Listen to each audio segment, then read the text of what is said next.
Të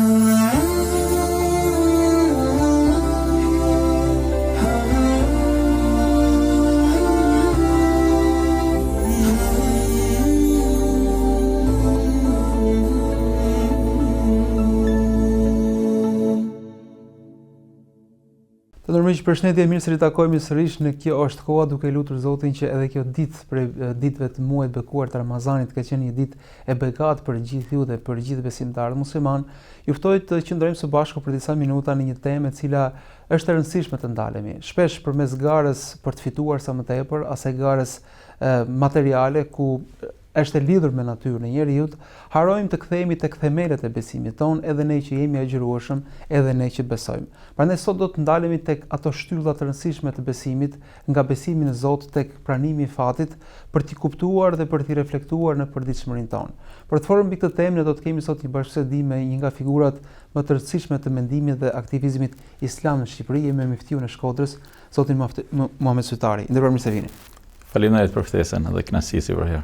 Mifti nëse flasim për besimin i cili kërkon një lloj dorësimi të plot. Pra raporti me Zotin është një raport ku krijesa i dorëzohet plotësisht Zotit të tij dhe nuk ka atë hamendësim. Ndërkohë ne jemi në një kohë, në një civilizim ku na fton vazhdimisht për skepticizëm, për dyshim, për pasiguri, si t'i bëjmë ballë kësaj sfide dhe si na ndihmon besimi në Zot për t'i rezistuar këtyre skepticizmave të panevojshme. Në krye të herës është me shumë vlerë dhe rëndësi që her pas here të tërheqim vëmendjen e besimtarëve, por jo vetëm, rreth faktit edhe mirësisë së madhe që kemi Zot. Edhe njeriu ka Zot, dhe njeriu nuk është krijesë e ardhur në këtë botë kështu vetvetiu, edhe në mënyrë të kotë. Ka Zot. Dhe kjo është esenca e gjithçkajet. Edhe elhamdulillah që ka Zot.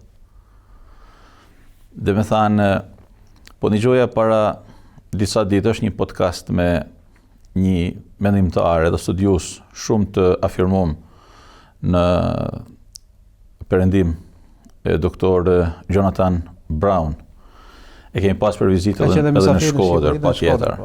Edhe ai kishte një bashkëbisedim me një gazetar edhe një mendimtar shumë të mirë në moshën e zotnisë tane, që është doktor Usama Gavoçi, edhe është djali i nipi i hoxhës tonë Bebi Suleiman Gavoçi. Edhe Jonathan Brown po thoshte që unë gjatë gjithë jetës sime nuk është se kam qenë ateist. Mirë po kam pas një jetë si jeta e shumë të rive në perëndim. Edhe në momentet të caktuara, kur doja të studioja për Islamin, hyra të studioj nga pikpamja e një njeriu që donte të gjente gabime dhe të meta edhe të tallesha tamam me Islamin. Pra skepticizmi ka qenë rruga që e çoi drejt Islamit. Patjetër. Mirë po thotë në një moment të caktuar, megjithse unë nuk kam qenë ateist, thotë dëgjova një siza hynor që më ftonte drejt besimit të vërtet. Edhe thotë një fjalë shumë të madhe ai. Thotë Zoti është e vërteta, të cilën njeriu është i ftuar ta kërkojë. Dhe një njeri që nuk kërkon për të vërtetën, në fakt është njeri që e kalon jetën e tij në një humje shumë të madhe. Edhe nëse ai jeton në mirëqenie edhe në realitete që në pamje të parë duken të jashtëzakonshme, me kërku të vërtetën. Edhe Zoti është e vërteta më e madhe. Në fakt është shumë e rëndësishme i dashur që me bashkëbisedu her pas here me rinin ton, me grup mosha të ndryshme edhe me fol rreth kësaj teme. Që do thotë se për mirësinë e Zotit në nesh, ne nuk jemi lanë vetëm në këtë botë. Dhe çdo njeri, sa do larg që të shkojë në mosbesimin e tij, për herë e ka një fije shprese. Nuk ka asnjë njeri në këtë botë, nga ma ateisti, nga ma dhe me thanë idhujtari, nga ma islamofobi, thuj që të dush në këtë kontekst, që sa do larg që të shkoj në përpjekjet e tij kundër besimit, kundër Zotit, kundër fesë, kundër Islamit, është e pamundun që në thellësinë e zemrës dhe shpirtit të tij të mos ketë një dritë shpresë dhe një mundësi për të kthyer. Ju e dini që unë kam studiuar në Damask të Siris edhe për fatin tim të mirë, aso kohë, dietarët më të shuar të botës islame ndodheshin në Damask. Një ndër korifejt e lëmisë Akaidit, doktor Muhammed Said Ramadan al-Buti, ezheristi i famshëm, edhe pedagogu i papërsëritshëm, autori i një prej kryeveprave të lëmisë Akaidit, ishte në Damask, edhe ne dëgjonim prej zotnisë së tij dhe mësonim prej tij. Sheikh Ahmed Keftaru, kryemeftiu i madh i Sirisë, ishte në Damask. Shumë thirrës të tjerë, po ndalem tek Sheikh Keftaru, i cili ka shëtit botën, gjithandej edhe është takuar me personalitete dhe autoritete nga më të mëdha të botës, edhe nga pozita e tij si kryemefti i një vendi si Siria. Edhe çfarë thoshte Sheikhu Ahmed pas në shumë prej ligjëratave të tij. Thoshte që unë kam shëtit nga lindja në Perëndim dhe kam dialogu me njerëz nga më të ndryshmit dhe nuk kam gjetë njeri në të cilin nuk ka hajër, nuk ka të mirë. Që thotë si gjithmonë në zemrën edhe shpirtin e çdo njeriu, sado i lig që të na duket në pamje të parë, ka një fije shpresë dhe ka një rrezë drite. Pra natyra e tij e kupton që ka Zot. Pra është një qenie me qëllimshmëri, është një qenie me një, po themi, mision fisnik në jetën e kësaj bote, por duhet ta gjejë atë dhe ta jetësoj. Shpesh ky lloj skepticizmi dhe ky lloj ateizmi funksional, nëse mund themi kështu, na kap dhe ne besimtarve. Pra besojmë nëse na pyet patjetër, ne kemi Zot, po jeta përditshmëria jon shpesh nuk i ngjan këtij aprovimi të madh. Si ta zbresim në përditshmërinë tonë, pra të ndalemi, është fjalë e madhe, kemi Zot. Shiko, kjo është pak a shumë me një fjalë që sahabët i thanë pejgamberit alayhi salatu wasalam. I thonin që kur jemi në praninë e zotnisë tane, ne duket sikur jemi në qiellin e 7, po e përpunoj paksa tekstin. Edhe ne duket sikur ne jemi si melekët apo me melekët në një botë nuranite, plot dritë dhe plot bekime. Dhe pejgamberi alayhi salatu wasalam. Mirë po thonë që kur dalim në jetën e përditshme, ndodh kjo që e përmende pak më përpara. Në fakt i dashur, ne jemi të ftuar në Kur'anin familjar drejt një urdhërese që shpesh herë neglizhojmë. Ku Zoti i Gjithësisë na thotë që o ju të cilët keni besu, kini frikë Allahun, edhe qëndroni me besnikët, me sinqertët, me besimtarët. Që do thotë shumë e rëndësishme, shoqënia me të cilën ne kalojmë kohën, jetën, njerëzit që kemi përreth. Pra në përditshmërinë tonë, patjetër që gjithë secili për nesh kemi një kurb me ngritje uljet e veta. Asnjëri për nesh nuk jemi në një grad konstante të besimit dhe të përkushtimit. Ka momente që edhe lodhemi, edhe hutohemi, edhe neglizhojmë, edhe gabojmë, po ka momente që kemi nevojë për pak qetësi, kemi nevojë për një mexhlis dhikri që i them shpesh herë djemve të ri, ulun në një cep aty të dhomës. Mbyllni syt edhe përkushtoheni në Zotit edhe thirrni Zotin tuaj, sepse ju është dhënë mundësia për ta thirrë Zotin. Ti nuk ke nevojë për ndërmjetësinë e askujt. Ti si besimtar, po ti si njeri, kushdo qofsh. Musliman jo musliman. Ti nuk ke nevojë për ndërmjetësinë e askujt në botë, më thanë hoq hajde edhe qëndro pranë meje, ose ma jep dorën. Jo, ti nuk ke nevojë. Sepse Zoti i Gjithësisë ka vendosur disa rregulla të shenjta në këtë univers. Dhe për rregullave të shenjta është edhe thirrja e tij që kur të pyesin robët e mi, nuk ka thënë kur të pyesin muslimanët, as kur të pyesin robët e mi, krejt jemi robët e Zotit. Kur të pyesin robët e mi për mua, unë jam afër. Unë jam afër. Që do thotë si Zoti don që ne me e thirr atë. Zoti don që ne me ju lut atij. Zoti don që ne me e kërku atë. Thotë në Kur'anin familjar, thirrni, lutmuni, edhe unë ju përgjigjem. Për çdo njeri i dashur në jetën e tij të përditshme, ka një moment dobësie.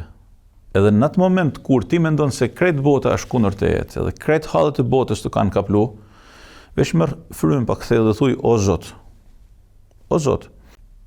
Dhe me thanë, të bëj një shembull që është edhe paksa ma i thjeshtë edhe pa e krahasu Zotin me asgjë, sepse Zoti nuk krahasohet. Në një familje që ka disa fëmijë, njëri prej tyre është pak më rebel. edhe rebelohet deri në atë gradë, deri në atë pikë sa që ik nga shtëpia. Edhe nuk komunikon as me prindin, as me baben, as me nanen, as me të tjerët. Mirë, po ky rebeli i dashur, vjen një moment që ka dëshirë dhe të jepte pasunitë e krejt botës për të rikthy. Ka dyert që nuk hapen më në këtë botë. Ka dyert në këtë botë që kur mbyllen nuk hapen më. Dhe ka njerëz që kur dalin nga jeta e jon, gati nuk kthehen më. Gjithsesi njeriu nuk thot kur. Por ka njerëz që kur dalin e prishin braven. Kryesisht njerëz kanë limite. Me Zotin e gjithësisë i dashur, sa do larg që njeriu të shkojë, e sa do prapësi që të baj, e sa do brava që të thyej, e sa do dyert që të prish, me Zotin e gjithësisë ka gjithmonë një moment pajtimi. Sa të ketë frym. Prandaj mirësia edhe bekimi i madh me të cilin ka ardhur Islami ndër njerëz është se i ka dhënë shpresë njeriut. Pra tek ne nuk ka pesimizëm. Kush të thotë që ty Zoti nuk të fal, pra nuk ka njeri të keq të pandrejshëm, në kuptimin të papendueshëm, të pa. Dhe nuk ka njeri që mund ta kenë marrë rrjedhët e jetës drejt mosbesimit, drejt afetarizmit, drejt prishjes së ekuilibrave me Zotin, nuk ka njeri të tillë që nëse merr vendim për të kthyer, ta gjejë derën e mbyllur. Asesi nuk ndodh. Dera e mëshirës së Allahut është për herë e hapur për çdo i dashurim. Edhe shembujt nga Kurani dhe nga jeta e pejgamberit ton alayhi salatu wasalam dhe nga fjalët edhe mësimet e pejgamberit ton alayhi salatu wasalam janë të panumërta. Po dhe në realitetin ton shqiptar ne kemi njerëz, duke qenë se kemi kaluar një komunizëm, po themi edhe një ateizëm të ashpër, kemi dëshmi të njerëzve të cilët dëshmojnë vetë se kanë qenë për atyre që kanë prishur ndoshta dhe minaret e xhamive, dhe Zoti ja u ka hapur zemrën për të rikthyer dhe për t'i rindërtuar ndoshta dhe figurativisht ato minare. Pra edhe kur njeriu shkon kaq larg duke prishur minaren e xhamis, nëse Zoti jep jetë, ka mundësi që të kthehet sërish dhe ne kemi plot dëshmi në këtë realitet. Ma kujtove një rast në Arafat, në ditën e Arafatit, ishim në Haxh, po kur në vitet e hershme, kur Arafati nuk ishte sikur sa është sot, edhe kur ka pas një shije krejt tjetër, me ato çadrat, me ato shiltet. Me përgjithësi më tepër, po me tjetër. Ka kanë shumë ma e dashur dhe shumë e bekuar ka kanë. E rëndësishme.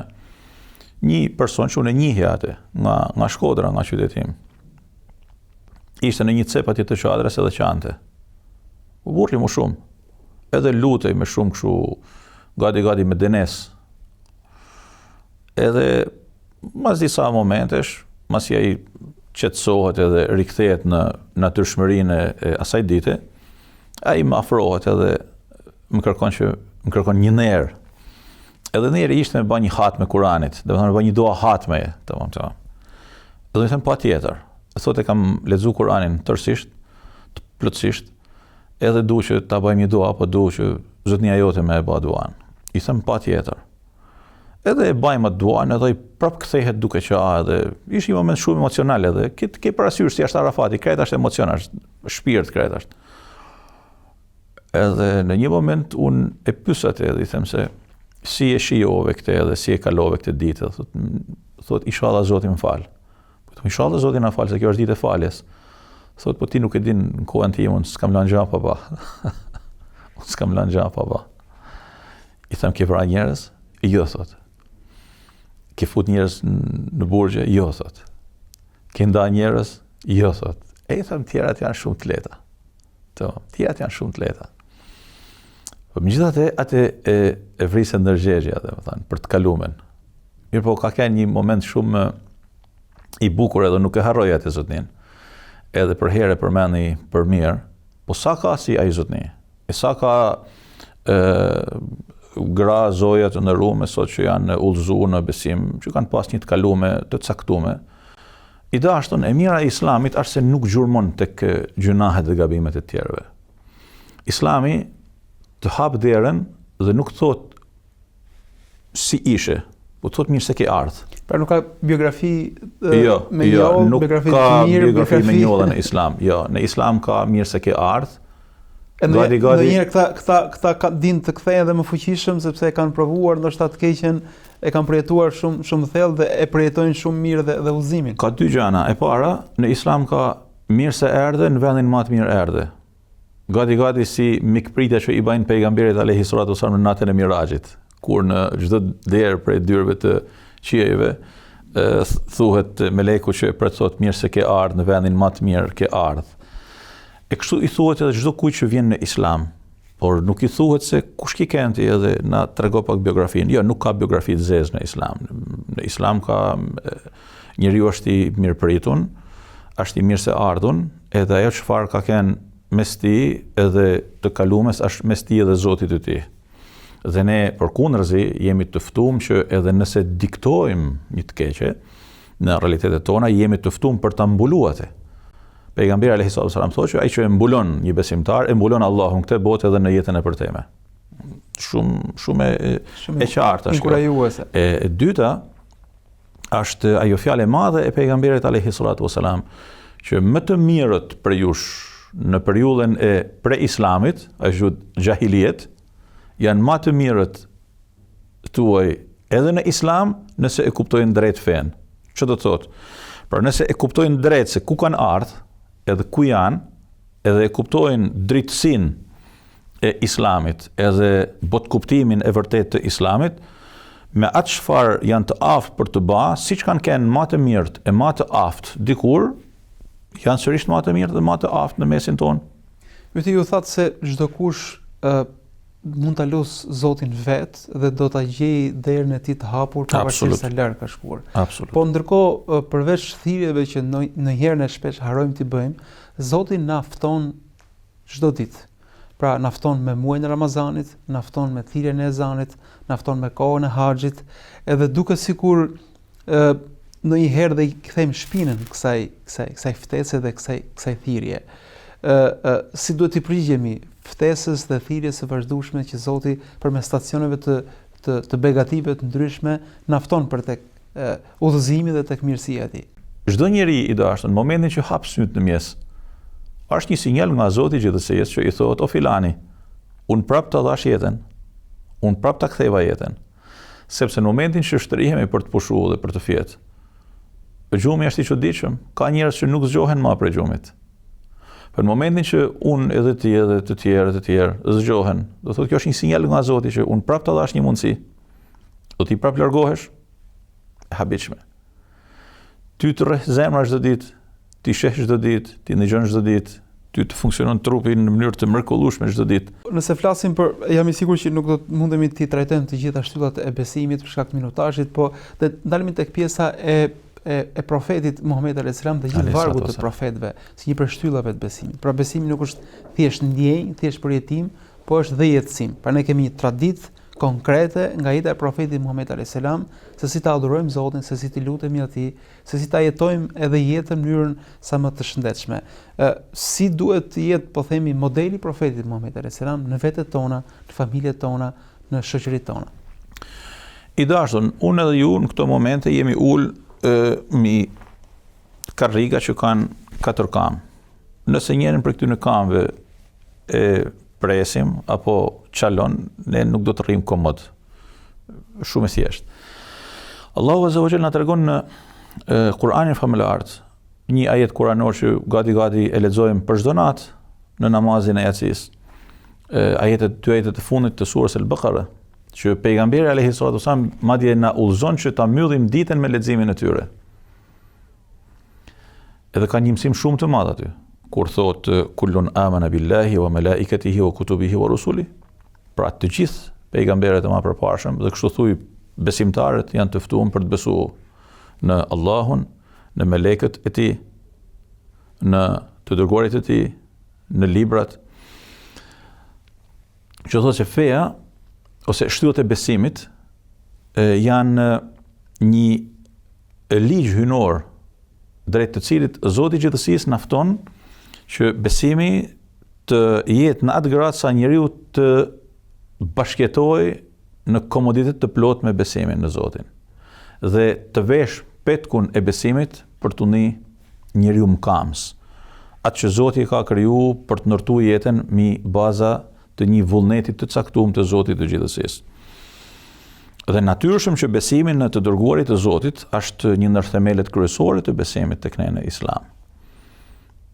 Vula e dërguarve të Allahut Azza wa Jalla është Hazreti Muhamedi alayhis salam, për të cilin lajmëronte me të madhe vllau i tij, Hazreti Isa alayhis salam, kur i thoshte dishepujve, havaritëve të tij, 5 shekuj më përpara, 5 shekuj para se të vinte i dërguari i Allahut, Hazreti Muhamedi, i thoshte që unë po ju la amanet, edhe po ju kujtoj se pas me do të vijë një i dërguar, emri i cili do të jetë Ahmed Muhammed, i njëjti emër është. Mirë po kur ai erdhi, thot, shumë prej tyre nuk e besuan. Kjo është problemi i besimit në çdo kohë, njerëz që besojnë dhe njerëz që nuk besojnë.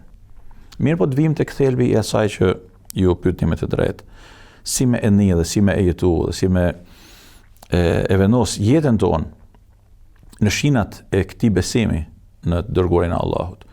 Ka një mirësi shumë të madhe i dashur që Zoti i gjithësisë e ka bë pejgamberin alayhis salatu wasalam dhe të gjithë pejgamberët e tjerë janë pjesë e racës njerëzore. Pejgamberët nuk janë melek, nuk janë krijesa jashtë racës njerëzore, janë njerëz sikurse ne. Han, pinë, shkojnë, vinë, martohen, domethënë kanë jetë si krejt njerëzit.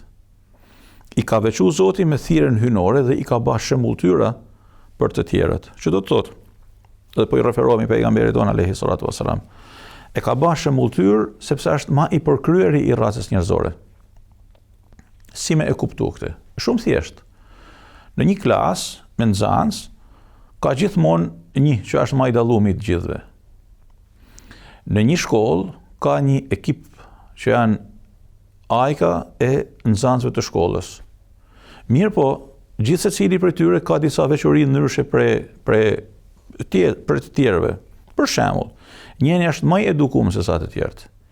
Tjetri është më i sjellshëm se sa krejt grupi i elitës së shkollës. Por njëri është më genial në fushën e letërsisë, po tjetri është në matematikë, e tjetri në fizikë e kështu me radhë. Njëri është shumë i mirë, shumë i edukuar me nota shumë të mira, por në lanën e muzikës fjallabie ka një za bylbyl, shumë e drejtë.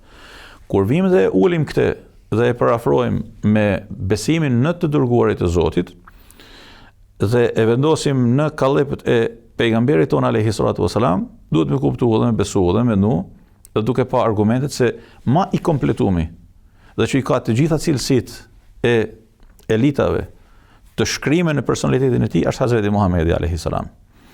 Dhe këtë e thot Kurani, e thot pejgamberi për veten e tij, unë po nisi prej dikun tjetër, e thot Dr. Michael Hart. Dr. Michael Hart, një studius amerikan, ka bërë një libër dhe e ka titulluar 100 të paret. 100 të paret. Edhe ka shkruar për personalitete nga më të shumë të historisë së njerëzimit. Prej atyre fetar, jo fetar, politikan, edhe ka thuj emra pa fund aty. Aty është edhe Hazreti Isa alayhis salam ose Jezus që e thot ai. Aty është edhe Buda. Aty është edhe Shën Filani, Shën Fisteku, prej shenjtërve të ndryshëm të historisë së krishterimit. Po aty ka edhe shumë personalitete të politikës. Pa njerëz më influencë, po themi. Po tjetër njerëz që janë histori njerëzore. Pra që ky zotni mendon edhe vërteton se janë ajka e njerëzimit. Dhe këtë ajkën e njerëzimit, këto 100 që janë ajka e njerëzimit në këndvështrimin edhe në studimin e tij, ky i vendos në një peshore dhe thot do t'i jap secilit një numër. Se këto 100 nuk janë të gjithë numër 1. Dhe fillon prej 100, 99, 98 edhe ngjitet deri tek numri 1. Numri 1 kush është? Është Hazreti Muhamedi alayhis salam. Është Muhamedi alayhis salam, i dërguari i Allahut. Po nëse tek njerëzit që mendojnë drejt, edhe studiojnë si duhet, edhe kanë një laborator mendimi që i shërben për të nxjerrë në pa të vërteta që shpesh herë na duken të pa kapshme, e na duken të pa arrira.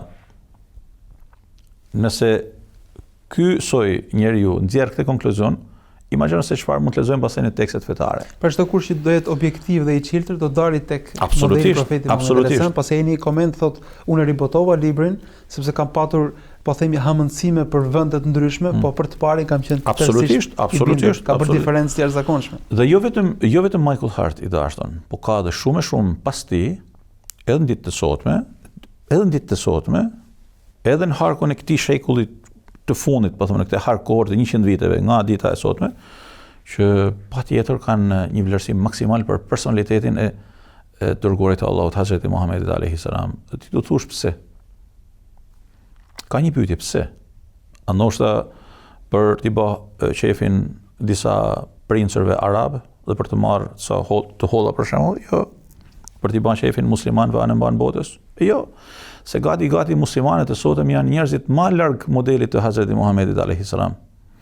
Dhe më thanë, unë gati besoj, siç e thotë edhe dikush tjetër prej studiuesve perëndimor, edhe me siguri ju e keni lexuar këtë, që unë lexova për Islamin, pastaj vizitova një prej vendeve islame, dhe thotë e falenderoj Allahun që e njoha Islamin nëpërmjet leximit dhe jo nëpërmjet vizitës në X vend apo në X vende arabe dhe islame.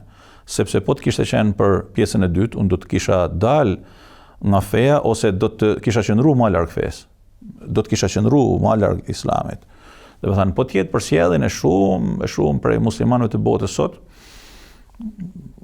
nuk kanë asnjë lidhje me islamin, as me shembullin e dërguarit të Allahut.